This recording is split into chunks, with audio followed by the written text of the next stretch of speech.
దాదాపు 20 నుంచి 25 రోజులుగా దాదాపు ఈ నీట్ పరీక్ష ఏదైతే ఉందో దానిపైన లీకేజ్ వ్యవహారం పైన ఇకనైనా ప్రధాని నరేంద్ర మోడీ స్పందించాలా, ఏదైతే నీట్ పరీక్ష ఉందో దీన్ని రద్దు చేయాలా, ఈ రద్దు చేసి మరలా నిర్వహించే విధంగా ప్రభుత్వం చర్యలు తీసుకోవాలని చెప్పేసి గత 20-25 రోజులుగా విద్యా సంఘాలు, యువజన సంఘాలు, అనేక సంఘాలుగా ఈరోజు రోడ్ల మీదకి వచ్చి అదేవిధంగా తల్లిదండ్రులు విద్యార్థులకు ధర్నాలు చేస్తూ ఉంటే అసలు ఈ ఏదైతే కేంద్ర ప్రభుత్వం ఉందో ఈ నీటి మీద ఏ మాత్రమో మాట్లాడకుండా దీన్ని కాలేపీ చేయడం కోసం ఈరోజు ప్రయత్నం చేస్తూ ఉంది. దాదాపు 24 లక్షల మంది విద్యార్థుల జీవితాల భవిష్యత్తుని ఈరోజు నాశనం చేసే విధంగా కేంద్ర ప్రభుత్వం చర్యలు తీసుకుంటా ఉంది. అదేవిధంగా ఏదైతే ప్రొఫెసర్లకు సంబంధించి, జేఆర్ఎఫ్ సంబంధించి, రీసెర్చ్ కాలేజీలకు సంబంధించినటువంటి నెట్కి సంబంధించిన పరీక్ష కూడా లీక్ అయింది. దాదాపు ఎన్నో లక్షలు పెట్టి ఈ రోజు లీక్ చేస్తా ఉన్నారు. ఆ పరీక్షను కూడా ఎన్టీఏ బోర్డు రద్దు చేయడం జరిగింది. మేము ఒకటే డిమాండ్ చేస్తా ఉన్నాము, ఏదైతే నెట్ పేపర్ లీక్ చేసినప్పుడు నీట్ పేపర్ ఎందుకు లీక్ చేయాలని చెప్పేసి ఈ సందర్భంగా మేము అడగదలుచుకున్నాం. వెంటనే ఏదైతే ఈ రోజు విద్యార్థి యువజన సంఘాల ఆధ్వర్యంలో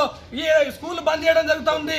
ఈ రోజు పోలీసులు అత్యుత్సాహంతో ఈ రోజు మమ్మల్ని స్కూల్ లోపలికి పోనీయకుండా ఈ రోజు మమ్మల్ని అడ్డుకొని అరెస్ట్ చేస్తా ఉన్నాము. మేము ఒకటే డిమాండ్ చేస్తున్నాం, అయ్యా ఈ ఏదైతే విద్యార్థుల జీవితాలకు సంబంధించిన విషయాలు మాట్లాడితే మీరు అరెస్ట్ ఏ విధంగా చేస్తారని చెప్పేసి కూడా ఈ సందర్భంగా వారిని కూడా అడుగుతున్నాం. మా జీవితాలు, విద్యార్థుల జీవితాలను మీరు దృష్టిలో పెట్టుకోవాలని చెప్పేసి కూడా ఈ సందర్భంగా తెలియజేస్తూ ఖచ్చితంగా నీట్ పేపర్ని రద్దు చేయాలి, ఎన్టీఏ బోర్డుని రద్దు చేయాలి, మరలా నీట్ పేపర్ని పరీక్ష నిర్వహించే విధంగా చర్యలు తీసుకోవాలని చెప్పేసి కూడా ఈ సందర్భంగా మేము డిమాండ్ చేస్తాము. లేని పక్షంలో ఖచ్చితంగా పెద్ద ఎత్తున రాష్ట్ర వ్యాప్తంగా, దేశవ్యాప్తంగా ఉద్యమాలు జరుగుతాయని చెప్పేసి కూడా ఈ సందర్భంగా హెచ్చరిస్తా ఉన్నాం.